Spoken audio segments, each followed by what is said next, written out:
المرسلين نبینا محمد وعلی آلہ وصحبہ اجمعین اما بعد۔ محترم حاضرین، پچھلے درس میں ہم نے نبی کریم صلی اللہ علیہ وسلم کی پیدائش سے قبل عرب کے جو حالات تھے دینی اعتبار سے، سیاسی اعتبار سے، اس کا ذکر کیا تھا اور ہماری بات ختم ہوئی تھی نبی کریم صلی اللہ علیہ وسلم کے نسب پر۔ آپ کا تعلق قبیلہ قریش سے ہے اور آپ کا نسب نامہ یعنی آپ کے والد، دادا، پردادا، آپ کا نسب کس سے ملتا ہے؟ تو ہم نے ذکر کیا کہ آپ کا نسب حضرت اسماعیل علیہ السلام سے جا کر ملتا ہے۔ اللہ تبارک و تعالیٰ نے نبی کریم صلی اللہ علیہ وسلم کے لیے بنو اسماعیل کو چنا تھا، بنو اسماعیل میں سے بنو عدنان کو چنا، اور عدنان میں سے نبی کریم صلی اللہ علیہ وسلم کے لیے اللہ تبارک و تعالیٰ نے ہاشم کو چنا، اور بنو ہاشم میں نبی کریم صلی اللہ علیہ وسلم بنو مطلب سے تھے۔ تو یہ نبی کریم صلی اللہ علیہ وسلم کی نسب سے متعلق گفتگو تھی۔ آج کے درس میں ہم نبی کریم صلی اللہ علیہ وسلم کے بچپن سے متعلق جانیں گے کہ آپ کا بچپن کیسے تھا اور آپ صلی اللہ علیہ وسلم کے بچپن میں کیا واقعات رونما ہوئے۔ نبی کریم صلی اللہ علیہ وسلم کے بچپن سے متعلق اگر ہم گفتگو کرتے ہیں تو یہ پہلی بات جو سامنے ظاہر ہو کر کے آتی ہے وہ یہ ہے کہ نبی کریم صلی اللہ علیہ وسلم پیدائشی طور پر یتیم تھے۔ یتیم کسے کہتے ہیں؟ وہ بچہ جو بلوغت سے پہلے کے مرحلے میں ہو اور اس کے والد دنیا سے فوت ہو جائیں، اسے یتیم کہتے ہیں۔ نبی کریم صلی اللہ علیہ وسلم پیدائشی یتیم تھے، یعنی آپ کے پیدا ہونے سے پہلے ہی آپ کے والد دنیا سے رخصت ہو چکے تھے، آپ کے والد کا انتقال ہو چکا تھا۔ آپ کے والد کا نام عبداللہ ہے۔ عبداللہ وہ ملک شام سفر پہ گئے تھے، وہاں وہ بیمار ہو گئے۔ بیمار ہونے کے بعد عبداللہ یثرب میں آ کر کے رکے۔ یثرب مدینہ کا پرانا نام ہے، آج اسے مدینہ نبویہ کہتے ہیں، اس کا پرانا نام یثرب تھا۔ نبی کریم صلی اللہ علیہ وسلم جیسے مدینہ تشریف لے گئے، اس کا نام یثرب کے بجائے مدینہ پڑ گیا۔ تو عبداللہ جو نبی کریم صلی اللہ علیہ وسلم کے والد ہیں، وہ ملک شام سفر پہ گئے تجارت کے لیے، بیمار ہو گئے اور وہ یثرب آ کر کے رکے۔ یثرب میں عبداللہ کا انتقال ہو گیا اور مدینہ ہی میں عبداللہ کو دفن کر دیا گیا۔ مدینہ والوں سے نبی کریم صلی اللہ علیہ وسلم کے والد کی رشتہ داریاں ہیں۔ آپ کے والد عبداللہ کا ننیال ہے مدینہ۔ کیسے رشتہ داری ہے؟ یہ تاریخی حقیقت ہے۔ نبی کریم صلی اللہ علیہ وسلم کی جو دادا ہیں یعنی عبداللہ کے والد، ان کا نام ہے عبد المطلب۔ عبد المطلب کے جو والد ہیں ہاشم، یہ اکثر سفر کے لیے ملک شام جایا کرتے تھے۔ ایک سفر کے دوران انہوں نے یثرب، مدینہ کا جو پرانا نام ہے، وہاں پر بنو عدی بن نجار کی ایک لڑکی سے ان کا نکاح ہوا اور اس نکاح سے انہیں ایک اولاد ہوئی، ایک بیٹا ہوا، لیکن ہاشم کا انتقال ہو گیا۔ جو نبی کریم صلی اللہ علیہ وسلم کے دادا عبد المطلب کے والد ہیں، ان کا انتقال ہو گیا۔ جب ہاشم کا انتقال ہو گیا تو ان کے ایک بھائی تھے، ان کا نام مطلب تھا۔ ان کو معلوم ہوا کہ میرا بھائی سفر پہ جاتا تھا، وہاں پر انہوں نے یثرب میں ایک عورت سے نکاح کیا تھا، وہاں ان کا ایک بیٹا ہے۔ چنانچہ مطلب اپنے بھائی کے بیٹے کی تلاش میں مکہ سے یثرب گئے، وہاں پر انہوں نے بچے کو پایا اور اس بچے کا نام شیبہ رکھا گیا تھا۔ نبی کریم صلی اللہ علیہ وسلم کے دادا کا اصل نام شیبہ ہے، شیبہ نام رکھا گیا تھا۔ انہوں نے کہا کہ یہ میرے بھائی کا بیٹا ہے، لہٰذا مجھے بچے کو لے جانے کی اجازت دیں۔ انہوں نے اجازت دے دی۔ چنانچہ ہاشم کے جو بھائی ہیں مطلب، وہ اس بچے کو لے کر کے مکہ آ گئے۔ جب مکہ آئے تو وہ سواری پر سوار تھے، مکے والوں نے دیکھا تو انہوں نے کہا کہ یہ مطلب کا غلام ہے۔ غلام کے لیے عربی میں لفظ ہے عبد، عبد کہتے ہیں غلام کو۔ انہوں نے کہا عبد المطلب، یہ مطلب کا غلام ہے۔ ان کو لگا کہ غلام لے کے آئے ہیں، جبکہ وہ حقیقت میں بھائی کا بیٹا ہے، لوگوں کو نہیں پتا۔ لوگوں نے کہا یہ عبد المطلب، یہ ہاشم کے بھائی جو مطلب ہیں ان کا غلام ہے، عبد ہے۔ تو لوگوں نے عبد المطلب نام رکھ دیا، تو اسی سے ان کا نام عبد المطلب پڑ گیا۔ آپ کے دادا کا نام عبد المطلب پڑ گیا، حقیقت میں ان کا نام شیبہ تھا۔ چنانچہ اس واقعے سے معلوم ہوتا ہے کہ ہاشم جو عبد المطلب کے والد ہیں، ان کا نکاح مدینہ میں یعنی یثرب میں ہوا تھا۔ اس اعتبار سے آپ کے والد عبداللہ کا ننیال وہ مدینہ میں تھا۔ عبداللہ بیمار ہو کر کے مدینہ میں رکے، وہیں انتقال کر گئے اور وہیں ان کو دفنا دیا گیا۔ عبداللہ نے اپنے پیچھے بہت ساری دولت نہیں چھوڑی تھی، 5 اونٹ تھے، ایک ریوڑ تھا بکریوں کا، اور ایک لونڈی تھی ایمن۔ اتنی چیزیں بس عبداللہ نے چھوڑی تھیں، اور نبی کریم صلی اللہ علیہ وسلم یتیم پیدا ہوئے، یعنی آپ کے سر پر باپ کا سایہ نہیں تھا۔ اور یہ اللہ تبارک و تعالیٰ کی حکمت ہے، یہ آزمائش ہے۔ اللہ تبارک و تعالیٰ کے امتحان کے پیچھے بہت بڑا مقصد ہوتا ہے۔ جو بچہ آگے چل کر پورے کائنات کا سردار ہونے والا ہے، وہ بچہ پیدائشی یتیم ہے۔ اس میں یہ پیغام تو پہلے یہ تھا، یتیم عیب نہیں ہے۔ کسی کے والد دنیا سے چلے گئے تو یہ عیب نہیں ہے۔ اگر یہ عیب ہے تو نبیوں کو یہ عیب نہیں لگتا، رسول کو یہ عیب نہیں لگتا، یتیم یہ عیب نہیں ہے، بلکہ یہ اللہ کا فیصلہ ہے۔ اور دوسرا، اللہ تبارک و تعالیٰ چاہتے تھے کہ جب بچہ یتیم ہوگا، لہٰذا اس کی نگرانی کے لیے باپ جب ہوتا ہے تو بچے کو سہارا رہتا ہے، اور وہ باپ کے اوپر اعتماد کر کے چلتا ہے۔ جب دنیا میں باپ نہیں ہے تو وہ اپنا کام خود کرنے کی کوشش کرتا ہے۔ اس اعتبار سے اللہ تبارک و تعالیٰ کی خصوصی نگرانی نبی کریم صلی اللہ علیہ وسلم کو تھی۔ سورہ زحا میں اللہ نے اس کی طرف اشارہ کرتے ہوئے کہا، الم یجدک یتیما فآویٰ، کیا ہم نے آپ کو یتیم نہیں پایا اور ہم نے آپ کو پناہ دی؟ یعنی اللہ نے آپ کو یتیم بنایا، اس میں خصوصی حکمت یہ تھی کہ اللہ تبارک و تعالیٰ کی خصوصی نگرانی تھی۔ اسی وجہ سے علماء کہتے ہیں، حدیث میں نبی کریم صلی اللہ علیہ وسلم نے فرمایا، ہر بچہ فطرت اسلام پر پیدا ہوتا ہے، بچہ مشرک نہیں پیدا ہوتا ہے، ماں باپ اسے مشرک بنا دیتے ہیں۔ تو اس لحاظ سے آپ کی پیدائش بھی فطرت پر ہوئی، چونکہ آپ کے والد ہی نہیں تھے، لہٰذا کسی نے آپ کو بت پرستی کی طرف نہیں گھسیٹا، لہٰذا کسی نے آپ کو شرک کی طرف نہیں گھسیٹا۔ اس اعتبار سے آپ فطرت ہی پر باقی رہے۔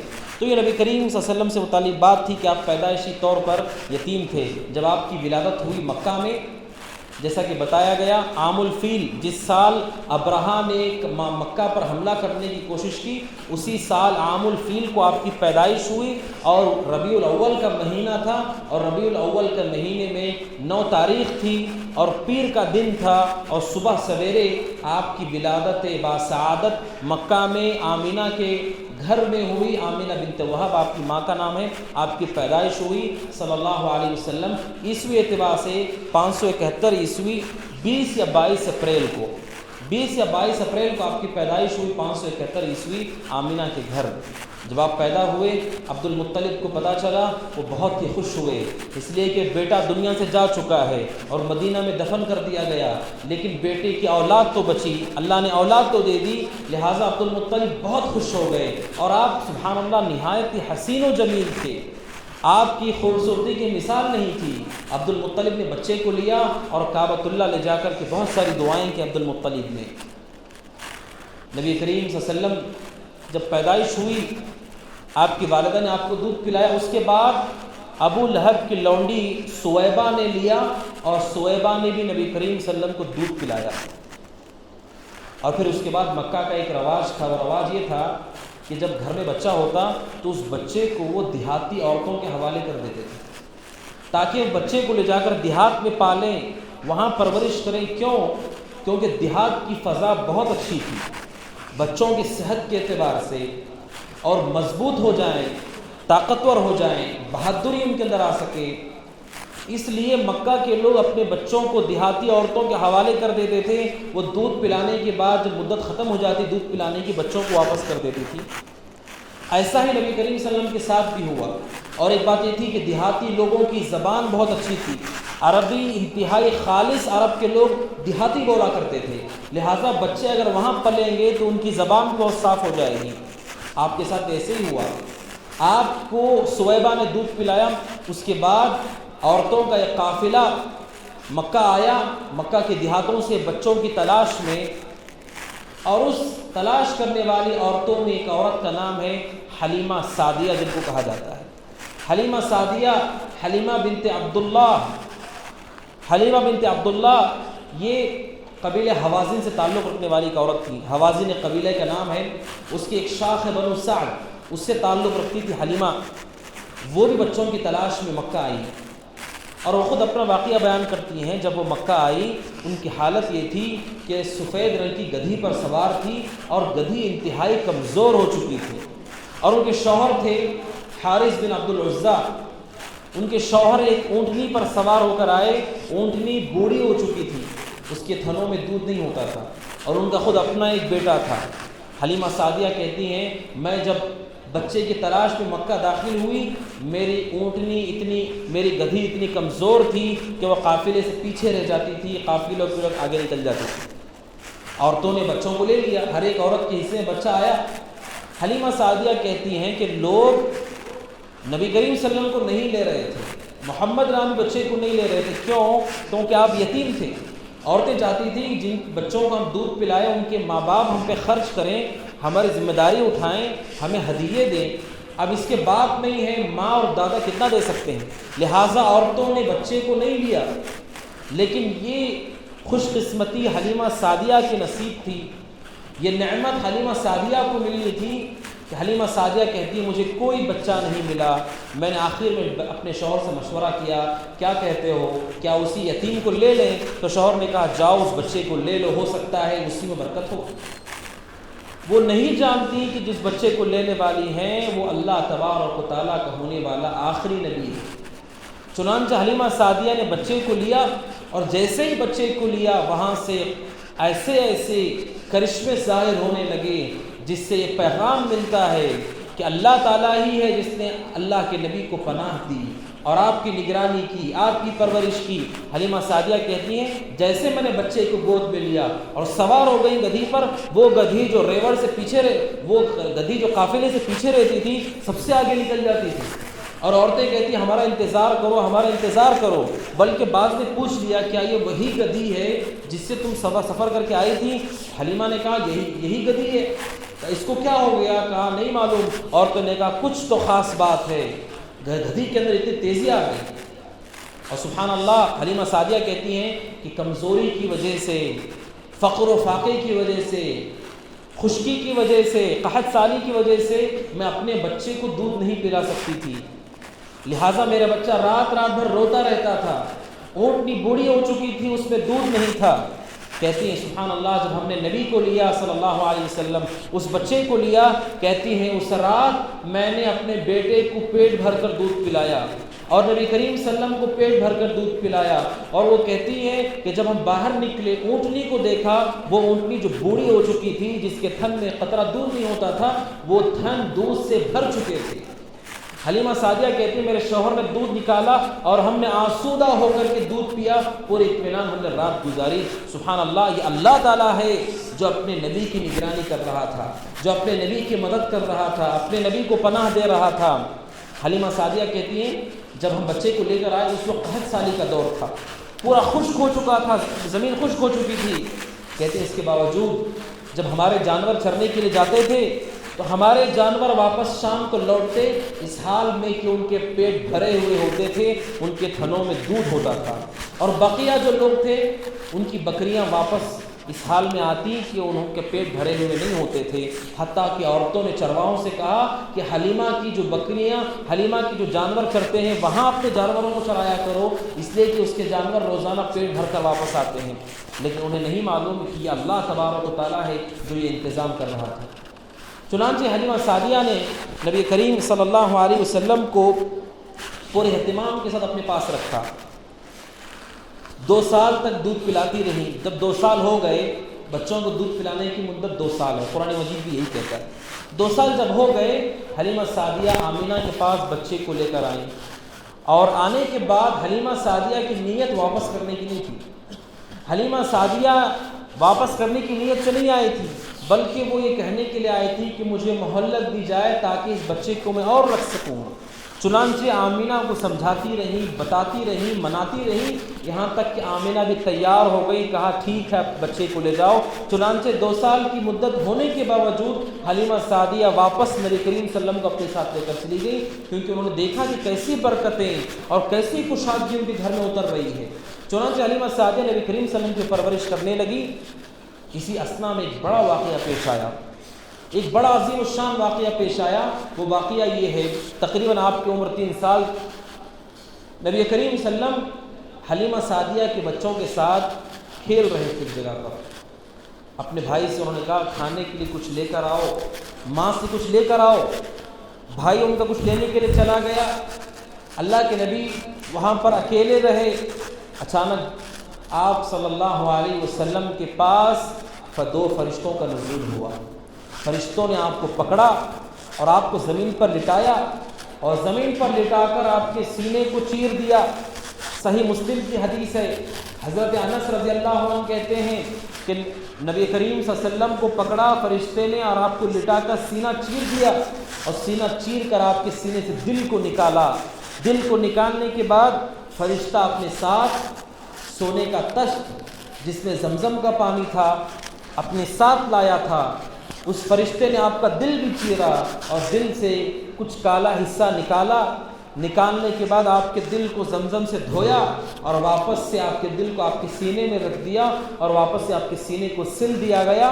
انس بن مالک کہتے ہیں جنہوں نے مدینہ میں 10 سالہ کی خدمت کی ہے کہ میں نے اپنی آنکھوں سے سینے کے نشانات کو آپ کے سینے پر دیکھے ہیں، سلنے کے نشانات میں اپنی آنکھوں سے دیکھ چکا ہوں آپ کے سینے پر۔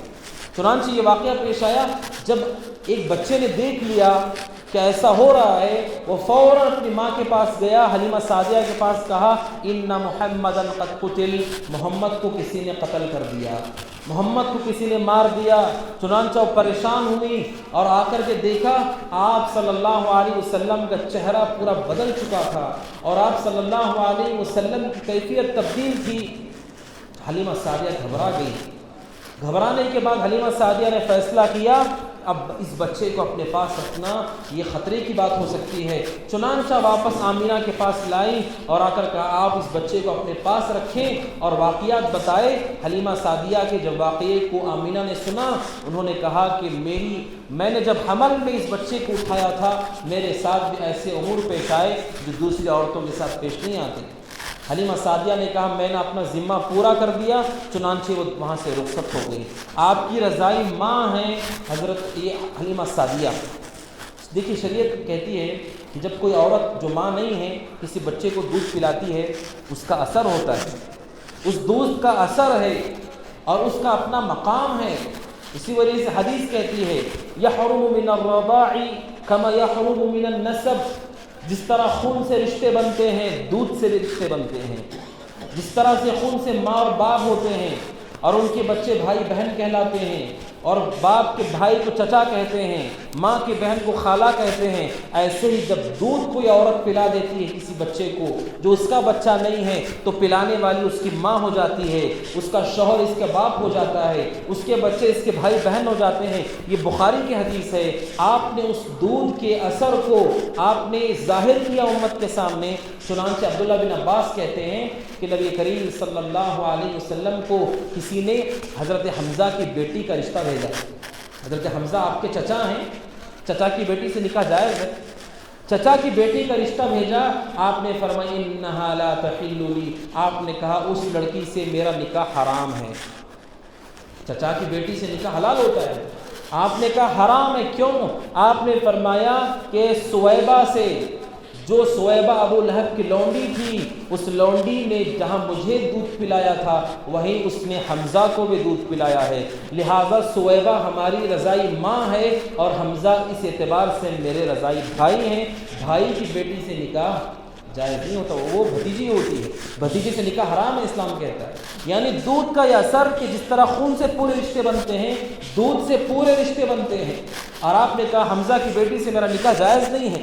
چنانچہ نبی کریم صلی اللہ علیہ وسلم کے چچا حمزہ کا رشتہ آپ سے دوہرا تھا، وہ آپ کے چچا ہوتے ہوئے آپ کے بھائی بھی تھے، اس لیے کہ آپ کے دودھ شریک بھائی ہیں وہ رضی اللہ عنہ۔ کہنے کا مقصد یہ ہے کہ نبی کریم صلی اللہ علیہ وسلم کے ساتھ یہ بڑا واقعہ پیش آیا۔ سوال یہ ہے کہ آپ کے سینے کو کیوں چیرا گیا اور کیوں اس سے کالے ٹکڑے کو نکالا گیا؟ اہل علم کہتے ہیں یہ اللہ کی طرف سے انتظام تھا۔ ہر انسان کے دل میں شر کا ایک پہلو ہوتا ہے، انسان کا دل ہمیشہ اچھی چیزیں نہیں سوچتا، انسان کا دل ہمیشہ اچھی چیزوں کی فکر نہیں کرتا ہے، دل میں برائی کا بھی اپنا حصہ اور مقدار ہوتی ہے۔ اللہ تبارک و تعالیٰ نے جس زمانے میں آپ کو بھیجا، جس جگہ آپ کو بھیجا، وہ شرک سے، کفر سے اور بد اخلاقی سے بھری ہوئی جگہ تھی۔ وہاں پر بے اخلاقی، بد اخلاقی اور بد کرداری عام تھی۔ اللہ نے آپ کی حفاظت کی کہ برائی کا وہ حصہ ہی آپ کے دل سے نکال دیا گیا، چنانچہ آپ نے پوری سلامتی کے ساتھ، یعنی آپ نے شرک سے، کفر سے، بدعات سے اور ہر قسم کی محرم چیز سے اپنے آپ کو دور رکھا، اس لیے کہ اللہ نے آپ کے سینے سے، آپ کے دل سے اس حصے کو نکال دیا۔ یہ اللہ کی طرف سے انتظام تھا۔ اللہ کے نبی صلی اللہ علیہ وسلم کی نگرانی تھی کہ اللہ تبارک و تعالیٰ نے آپ سے اس چیز کو نکال دیا۔ نبی کریم صلی اللہ علیہ وسلم اپنی والدہ کے پاس حلیمہ سعدیہ کے واپس آنے کے بعد 6 سال کی عمر تک رہے۔ 6 سال کی عمر کے آپ تھے، حلیمہ سعدیہ کے پاس سے واپس آنے کے بعد آمینہ کے پاس، آمینہ نے ارادہ کیا کہ وہ یثرب جائیں گی، مدینہ جائیں گی۔ کیوں؟ کیونکہ وہاں ان کے شوہر کی قبر ہے، شوہر کی قبر ہے اور ان کے شوہر کا ننیال ہے۔ چنانچہ انہوں نے اللہ کے نبی کو اپنے ساتھ لیا، وہ بچہ جو یتیم ہے اس کو اپنے ساتھ لیا، اور آپ کے ساتھ ام ایمن بھی ہو گئی، اور بعض روایات کہتی ہیں عبد المطلب بھی تھے۔ مدینہ کے سفر پہ نکل گئی، وہاں مدینہ جا کر مدینہ قیام کیا، وہاں اپنے شوہر کی قبر پر گئی اور اس درد کو محسوس کیا جو عورت محسوس کرتی ہے اگر اس کا شوہر اس سے دور ہو کر کہیں اور زمین پہ مر جائے، اس کو دفنا دیا جائے۔ واپسی کا جب معاملہ ہوا، مدینہ سے واپسی کا، واپس ہوتے ہوئے حضرت آمینہ بیمار پڑ گئی، آمینہ کی طبیعت خراب ہو گئی، اور مقام ابوا پر، جو مکہ اور مدینہ ایک جگہ درمیان میں ایک جگہ کا نام ہے مقام ابوا، وہاں پر آمینہ جب پہنچی تو آمینہ کا انتقال ہو گیا۔ سفر ہی میں آمینہ کا انتقال ہو گیا۔ والد کی قبر دیکھ کر کے اللہ کے نبی لوٹ رہے ہیں، اسی سفر میں واپسی میں مقام ابوا پر آمینہ بیمار ہو گئیں، یہاں تک کہ ان کی موت ہو گئی۔ چنانچہ وہیں پر مقام ابوا میں لونڈی نے قبر کھودی، اور وہ چھوٹا 6 سال کا بچہ دیکھ رہا تھا کہ ان کی والدہ جو زندہ ساتھ گئی تھی سفر پر، واپسی میں مر چکی ہیں، اور اسی سفر میں اسی جگہ پر آمینہ کو دفن کر دیا گیا، وہیں ان کی قبر ہے۔ اللہ کے نبی صلی اللہ علیہ وسلم نے سارے درد برداشت کیے ہیں، آپ نے یتیمی دیکھی، آپ نے ماں کے اٹھتے ہوئے سائے کو دیکھا، آپ صلی اللہ علیہ وسلم نے کس غم کا احساس کیا ہوگا ہم سوچ بھی نہیں سکتے۔ اسی وجہ سے نبی کریم صلی اللہ علیہ وسلم فرماتے ہیں کہ جتنی میری آزمائش ہوئی ہے دنیا میں کسی اور کی آزمائش نہیں ہوئی۔ اللہ نے مجھے اتنے امتحانات سے گزارا ہے کہ کسی اور کو اتنے امتحانات سے نہیں گزارا گیا۔ چنانچہ عبد المطلب نے دیکھا کہ اس بچے کا باپ بھی فوت ہو گیا، ماں بھی دنیا سے چلی گئی، عبد المطلب نے عزم کیا اس بچے کی میں پرورش کروں گا، پرداخت کروں گا۔ چنانچہ اپنے کفالت میں عبد المطلب نے نبی کریم صلی اللہ علیہ وسلم کو لے لیا اور بہت اچھے ڈھنگ سے آپ کو رکھا۔ اور اس کی ایک وجہ یہ بھی تھی کہ مکہ مکرمہ میں دیکھیے عرب میں ایک خاص خوبی ہوتی تھی، قیافہ شناسی۔ قیافہ شناسی کہتے ہیں کہ بعض لوگ ایسے ذہین ہوتے تھے کہ وہ پیروں کے نشانات کو دیکھ کر کے یہ بتا دیتے تھے کہ ان میں باپ کون ہے اور بیٹا کون ہے۔ اتنی صلاحیت ان کے اندر ہوتی تھی، جن کو قیافہ شناس کہا جاتا تھا، اور عرب میں ان کی اپنی اہمیت اور ان کا اپنا مقام تھا۔ وہ بتا دیتے تھے اگر باپ اور بیٹا آپس میں کھڑے ہوں، دونوں کے پیر دے کر بتاتے کہ یہ باپ ہے اور یہ بیٹا ہے، یعنی یہ دونوں ایک ہی جسم سے ہیں۔ مکہ مکرمہ میں ایک عجیب واقعہ پیش آیا کہ عرب کا مشہور قیافہ شناس، اس نے ایک مرتبہ عبد المطلب کو دیکھا، اور عبد المطلب کو دیکھ کر کے وہ عبد المطلب کو نصیحت کرتے ہوئے کہتا ہے، عبد المطلب دیکھو میں نے بہت سارے لوگوں کے پیر دیکھے ہیں اور بہت سارے لوگوں کو بتایا ہے کہ ان کے والد ہیں، لیکن کہتا ہے کہ میں نے مقام ابراہیم کو، جو ابراہیم علیہ السلام کے پیروں کے نشانات ہیں آج بھی ہیں، طواف کے بعد آدمی ان کے پیچھے جا کر 2 رکعت نماز پڑھتا ہے، مقام ابراہیم کے پیروں کے نشانات کو میں نے دیکھا، لیکن میری تجربے والی آنکھوں نے کبھی ایسا پیر نہیں دیکھا جو ابراہیم کے پیروں سے ملتا ہو سوائے اس بچے کے۔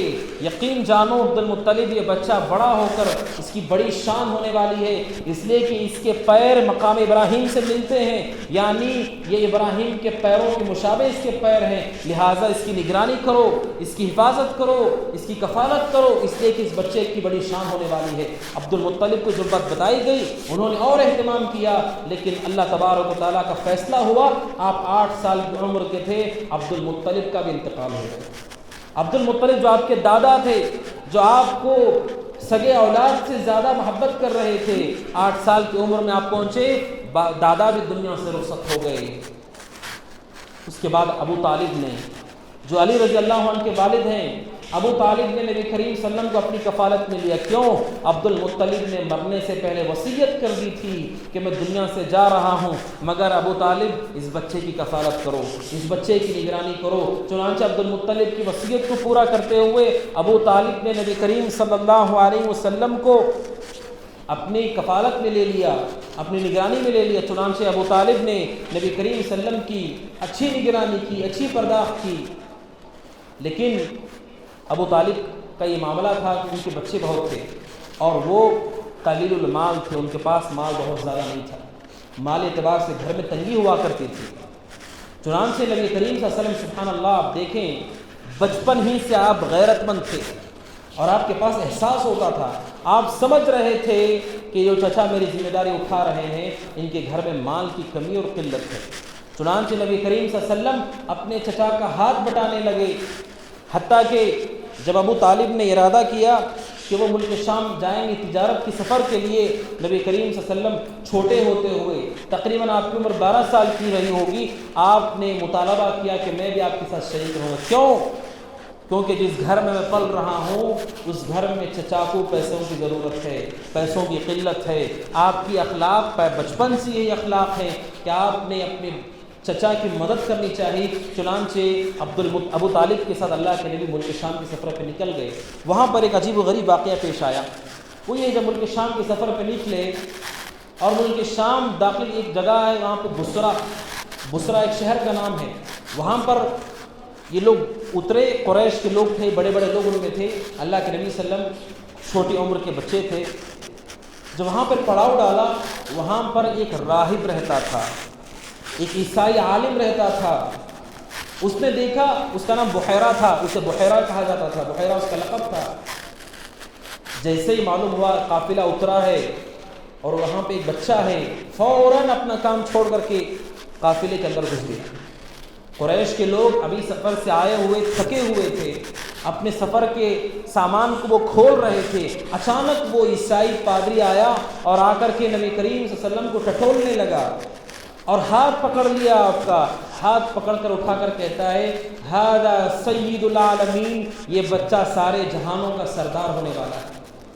اور کہتا ہے کہ یہ بچہ سارے جہاں کے لیے رحمت بننے والا ہے.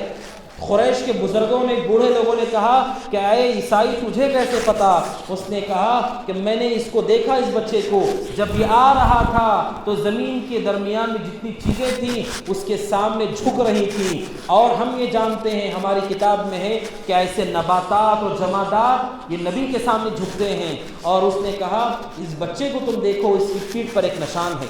آپ کی پیٹھ پر ایک نشان تھا، ختم نبوت جسے کہتے ہیں. آپ چونکہ آخری نبی تھے، آخری نبی ہونے کی وجہ سے آپ کی پیٹھ پر ایک نشان تھا، جو نشان یہ بتاتا تھا کہ جو سیل جسے کہتے ہیں آپ، کہ آپ کے بعد کوئی نبی آنے والا نہیں ہے. آپ کی پیٹھ پر ایک نشان تھا. اس نے کہا دیکھو اس بچے کی پیٹھ پر وہ نشان بھی ہوگا. چنانچہ اسے ٹٹولا تو اس نے دیکھا کہ آپ کی پیٹھ پر وہ نشان بھی ہے جسے ختم نبوت کہا جاتا ہے، جسے صحابہ نے بعد میں دیکھا اور بعض صحابہ نے اس نشان کو دیکھ کر پہچانا کہ آپ سچے نبی ہیں. آپ کے جسم سے تھوڑا سا ابھرا ہوا تھا وہ نشان، انڈے کے مثل تھا.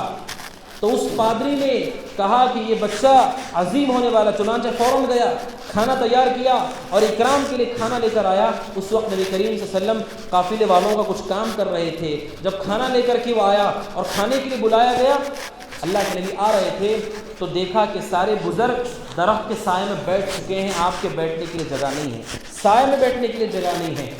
وہ پادری آپ کے ہر حرکت پہ نظر رکھے ہوئے تھا. اس نے کہا اس بچے کو غور سے دیکھو، یہ جب چلتا ہے اس کے سر پر بادل سایہ دیتے ہیں، اس کے سر پر بادل سایہ دیتے ہیں. چنانچہ انہوں نے دیکھا کہ ایک بادل آپ کے سر پر ہے اور جب آپ آ کر کے بیٹھ گئے ایک درخت جھکا یہاں تک کہ اس نے اپنے سائے کو آپ پہ دراز کر دیا. یعنی درخت یہ احساس کر رہے تھے کہ یہ اللہ کا نبی ہے. اسی وجہ سے نبی کریم صلی اللہ علیہ وسلم حدیث میں کہتے ہیں انی لاعرف حجرا، میں مکہ میں ایک پتھر کو جانتا ہوں جو نبی بنائے جانے سے پہلے مجھے سلام کرتا تھا. جب میں گزرتا تھا تو مجھے کہتا تھا کہ تم پہ سلامتی ہو اللہ کے رسول۔ وہ پتھر، آپ نبی ہونے کے بعد کہتے مجھے معلوم ہے مکہ میں ایک پتھر مجھے سلام کیا کرتا تھا، صلوات اللہ وسلامہ علیہ۔ یہ نبی کریم صلی اللہ علیہ وسلم کا معاملہ ہے۔ بحیرہ راہب نے نبی کریم صلی اللہ علیہ وسلم کے چچا ابو طالب سے کہا یہ بچہ یہ بہت بڑا ہونے والا ہے، نبی ہونے والا ہے، لہٰذا میں تمہیں نصیحت کرتا ہوں اسے لے کر آگے نہ بڑھو، یہودیوں کو علم ہوگا تو دشمنی میں اس بچے کو نقصان نہ پہنچائے، لہٰذا فوراً مکہ واپس کرو اس بچے کو۔ چنانچہ ابو طالب نے اس کی نصیحت تسلیم کی، اس لیے کہ قریش نے بھی آپ کے ساتھ دیکھا کہ کیا کیا معاملات آپ کے ساتھ ہو رہے ہیں، کہ نباتات کو بھی احساس ہے کہ یہ اللہ کا ہونے والا نبی ہے۔ چنانچہ ابو طالب نے آپ کو مکہ مکرمہ واپس کر دیا۔ تو یہ نبی کریم صلی اللہ علیہ وسلم کا بچپن ہے۔ بچپن سے حوالے سے کچھ باتیں ہیں میرے بھائیوں، ان باتوں سے جو بات ہمیں سمجھ میں آتی ہے وہ یہ ہے کہ اللہ نے حق کے لیے نشانیاں اور دلائل رکھے ہیں۔ حق وہی ہے جو دلائل سے ثابت ہوتا ہے۔ اللہ تبارک و تعالیٰ نے جب ایک شخص کو نبی چنا تو نبی چننے کے بعد اللہ نے وہ دلائل نافذ کیے، وہ امارات نافذ کی جس سے لوگوں کو علم ہو جائے کہ یہ اللہ کی طرف سے بھیجا ہوا شخص ہے۔ اور نبی کریم صلی اللہ علیہ وسلم کی یتیمی یہ پیغام دیتی ہے کہ اگر اللہ تبارک و تعالیٰ کسی کو اس آزمائش سے مبتلا کرے اسے صبر کرنا چاہیے، جیسے نبی نے صبر کیا، اور جو دیکھ رہے ہوں ان کو چاہیے کہ یتیموں کا ساتھ نہ چھوڑو۔ جب جاہلیت میں رہتے ہوئے عبد المطلب نے یتیم کا ساتھ نہیں چھوڑا، ابو طالب نے یتیم کا ساتھ نہیں چھوڑا، وہ کفار مکہ تھے، مشرکین تھے، تو موحد ہوتے ہوئے یتیم اگر کوئی بچہ ہو اس کی کفالت کریں جتنی طاقت ہو، خاندان میں اگر کسی کا انتقال ہو جائے اس کے بچے ہوں جتنی بقدر استطاعت ان کے رہنمائی کریں۔ ان کے پاس مال نہیں ہوتا، لوگ انہیں چھوڑ دیتے ہیں، جیسا عورتوں نے آپ کو نہیں لیا دودھ پلانے کے لیے، اس لیے انہیں لگا کہ وہ کون ان کا خرچ اٹھائے گا۔ لیکن ایک موحد اللہ کے نبی صلی اللہ علیہ وسلم کی حدیث کو یاد رکھے کہ اللہ کے نبی صلی اللہ علیہ وسلم نے فرمایا انا وکافل الیتیم کہاتین فی الجنہ، آپ نے کہا کہ میں اور یتیموں کی پرورش کرنے والا، جس کا باپ مر چکا ہو، اسے پیسے دینے والا، اسے کھلانے والا، اسے پلانے والا، اسے پہنانے والا، اللہ اسے جنت میں مجھے اتنا قریب رکھے گا جتنا شہادت کی انگلی اور درمیانی انگلی ہے۔ اتنا بڑا مقام اللہ اس کو دے گا، اس لیے کہ واقعتاً اسے ضرورت ہوتی ہے مدد کی۔ آپ دیکھیے ایک آدمی جس کو ضرورت نہیں، آپ اسے پیسہ دیں، اس پیسے سے وہ کیا کرے گا جب اسی کوئی ضرورت حاجت نہیں ہے۔ ایک آدمی اس کو ضرورت ہے، وہ محتاج ہے، آپ تھوڑا بھی دیں گی اس کی قیمت ہوگی، اس سے وہ اپنی ضروریات کو پورا کرے گا۔ یتیم وہ اس جو حقدار ہوتے ہیں کہ ان کی رعایت کی جائے، ان کی نگرانی کی جائے، ان کے سر پر ہاتھ رکھا جائے اور ان کے ساتھ شفقت کا معاملہ کیا جائے۔ اللہ نے آپ کو وہ یاد دلاتے ہوئے کہا الم یجدک یتیما فآوا، اے نبی یاد کیجئے کہ آپ یتیم نہیں تھے، میں نے آپ کو پناہ دی تھی، میں نے آپ کی نگرانی کی تھی، میں نے آپ کو دیکھا اور سہارا دیا تھا۔ تو یہ نبی کریم صلی اللہ علیہ وسلم کی بچپن سے متعلق باتیں ہیں، اور اسی کے ساتھ نبی کریم صلی اللہ علیہ وسلم کے حسن اخلاق دیکھیں کہ اللہ کے نبی صلی اللہ علیہ وسلم اتنے چھوٹے ہوتے ہوئے وہ احساس کر رہے تھے کہ چچا کے گھر میں مال کی کمی ہے، لہٰذا میں ان کا ہاتھ بٹاؤں۔ اسلام کہتا ہے کہ انسان کو چاہیے کہ اپنی ضروریات کو پورا کرنے کے ساتھ ساتھ اپنے ماتحتوں کا بھی خیال رکھے، جن کے ساتھ وہ رہتا ہے ان کا بھی خیال رکھے، ان کا بھی خرچ برداشت کرنے کی کوشش کرے اور کمائے۔ اسلام کمانے سے نہیں روکتا ہے، کمانے سے اس وقت روکتا ہے جب آدمی کمانے میں غافل ہو کر دین کو چھوڑ دے، ورنہ کمانا بری بات نہیں ہے، کمانے سے آدمی ضروریات کو پورا کرے گا جو کہ عظیم عبادت ہے۔ تو نبی کریم صلی اللہ علیہ وسلم بچپن ہی سے اس طریقے کے معاملات میں تھے۔ اور آخری بات یہ ہے کہ چونکہ آپ کی والدہ کی بھی وفات ہو چکی تھی، آپ کے والد کی وفات ہو چکی تھی،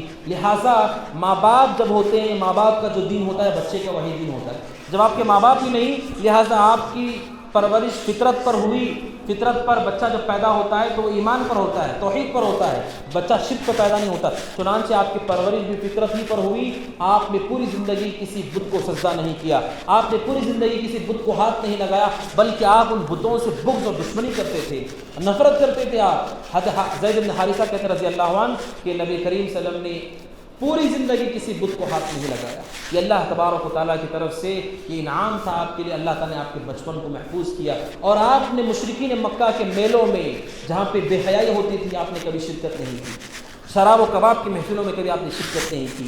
اللہ تبارک و تعالیٰ نے ساری چیزوں سے آپ کو محفوظ رکھا اور آپ کا بچپن مثالی رہا، اور اللہ تبارک و تعالیٰ نے اس کے ذریعے سے پیغام دیا کہ اللہ تبارک و تعالیٰ کس قدر محافظ ہے اپنے انبیاء کا، اور اللہ تبارک و تعالیٰ اسی طریقے سے اپنے مومن بندوں کی حفاظت کرتا ہے۔ اللہ کے نبی صلی اللہ علیہ وسلم کی زبانی سے متعلق اگلے درس میں گفتگو ہوگی۔ اللہ تبارک و تعالیٰ سے دعا کہ اللہ تعالیٰ کہنے والے کو، سننے والوں کو، ہم سب کو نبی کریم صلی اللہ علیہ وسلم کے طریقے پر چلنے کی توفیق عطا فرمائے، آمین۔ وصلی اللہ وسلم علی نبینا محمد وعلی آلہ وصحبہ اجمعین۔ السلام علیکم ورحمۃ اللہ وبرکاتہ۔